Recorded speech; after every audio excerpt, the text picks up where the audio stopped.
The Great Smog of London. Clear skies dawned over London on December 5, 1952. A wintry cold snap had gripped the British capital for weeks, and as Londoners awoke, coal fireplaces were stoked in homes and businesses across the city to take the chill from the early morning air.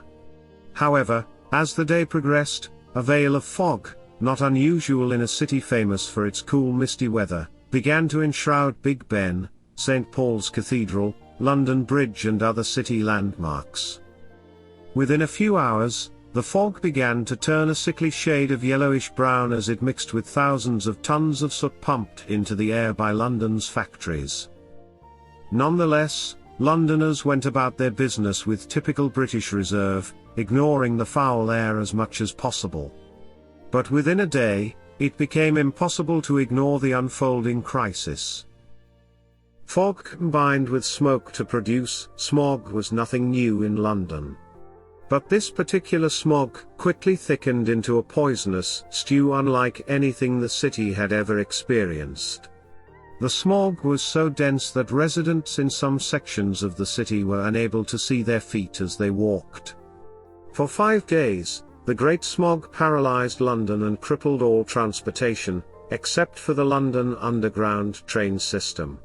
Because of the poor visibility, boat traffic on the River Thames came to a halt.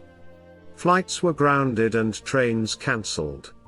Even during the middle of the day, drivers turned on their headlights to inch ahead through the thick gloom.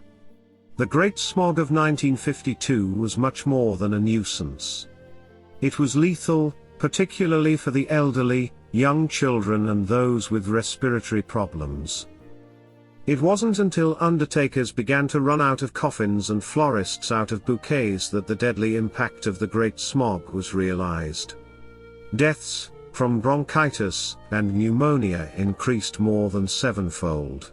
Initial reports estimated that about 4,000 died prematurely in the immediate aftermath of the smog.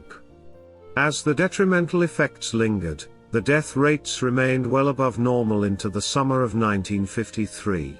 Many experts now estimate the Great Smog claimed at least 8,000 lives, and perhaps as many as 12,000. After 5 days of living in a sulphurous hell, the Great Smog finally lifted on December 9, when a brisk wind from the west swept the toxic cloud away from London and out to the North Sea. The effects of the big smoke weren't limited to people.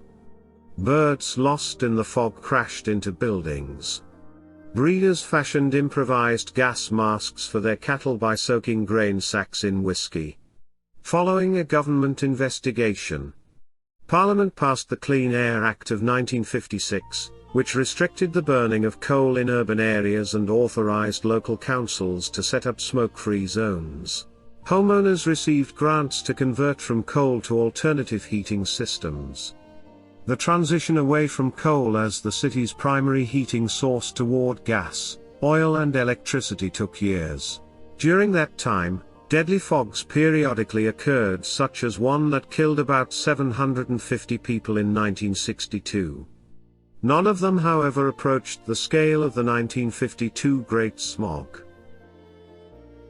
Thank you and subscribe for more facts about the world.